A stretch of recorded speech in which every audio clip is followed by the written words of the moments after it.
आज से करीब 100 साल पहले बिहार के एक छोटे से गांव में एक भयानक कहानी हर किसी की जुबान पर थी। लोग बताते थे कि रात के अंधेरे में अगर कोई गांव का व्यक्ति खेतों की ओर जाने की गलती कर देता तो वह वापस नहीं आता। उस खेत में एक खौफनाक भूत रहता था जिसका शरीर सफ़ेद मिट्टी के ढेर की तरह होता था। उसका कोई कपड़ा नहीं था और उसकी सफ़ेदी इतनी डरावनी लगती कि लोग उसकी एक झलक देखने से ही कांप उठते थे।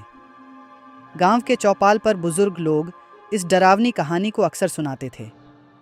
वह भूत सिर्फ रात के अंधेरे में दिखाई देता है, बुजुर्गों में से एक ने खौफनाक आवाज़ में कहा। वह खेत में दिखता है, सफ़ेद मिट्टी से लिपटा हुआ। उसकी आंखें काली गुफाओं की तरह होती हैं और वह चुपचाप धीरे धीरे चलता है, जैसे कोई कुतूहल में हो। बच्चों और नौजवानों में उसकी बात सुनकर ठंडक की लहर दौड़ जाती थी और वे सिर झुकाए हर शब्द ध्यान से सुनते थे। एक रात मोहन नाम का एक नौजवान जो बहुत साहसी था, उसने ठान लिया कि वह इस भूत के बारे में सच्चाई पता करेगा। उसने अपने दोस्त राजू को कहा, चल आज देखते हैं कि ये भूत असल में है या सिर्फ लोगों की कहानी है। राजू ने डरी हुई आवाज़ में मना किया, नहीं मोहन, मैंने सुना है जो भी वहाँ गया वह वापस नहीं आया। ये भूत सचमुच बहुत खतरनाक है। लेकिन मोहन नहीं माना और अकेले ही खेत की ओर चल पड़ा। जब मोहन खेत के पास पहुंचा तो रात के सन्नाटे में बस हल्की सी हवा की सरसराहट थी। अचानक उसने देखा कि एक सफ़ेद साया उसकी ओर धीरे धीरे बढ़ रही है। यह वही भूत था, उसका शरीर मिट्टी में लिपटा हुआ, आंखें गहरी काली और भयानक। भूत ने बिना कोई आवाज़ किए इशारा किया और मोहन को पास बुलाया। भूत ने अपने हाथों से इशारा किया कि मोहन एक खेत की सूखी सफ़ेद मिट्टी उठाए और दूसरे खेत में ले जाकर रखे। मोहन डर से कांपता हुआ मिट्टी उठाने लगा। जैसे ही वह मिट्टी रखकर लौटता, भूत उसे फिर से मिट्टी उठाने का आदेश देता।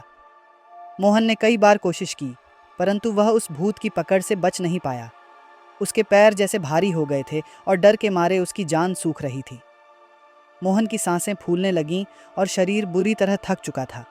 लेकिन भूत के इशारे नहीं रुके।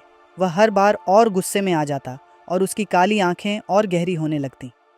मोहन समझ गया कि यह भूत उसे कभी छोड़ने वाला नहीं है। धीरे धीरे उसकी हिम्मत टूटने लगी।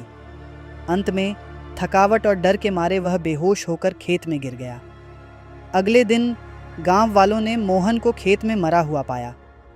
लोगों ने देखा कि उसके चारों ओर खेत की सफ़ेद मिट्टी बिखरी पड़ी थी और उसके चेहरे पर एक गहरी भय की छाप थी। उस दिन के बाद से गांव वालों ने तय किया कि रात के अंधेरे में कोई भी खेत की ओर नहीं जाएगा।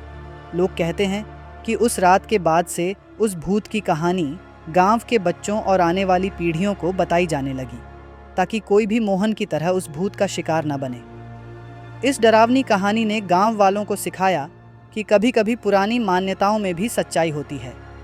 वीडियो देखने के लिए आप सभी का बहुत बहुत धन्यवाद।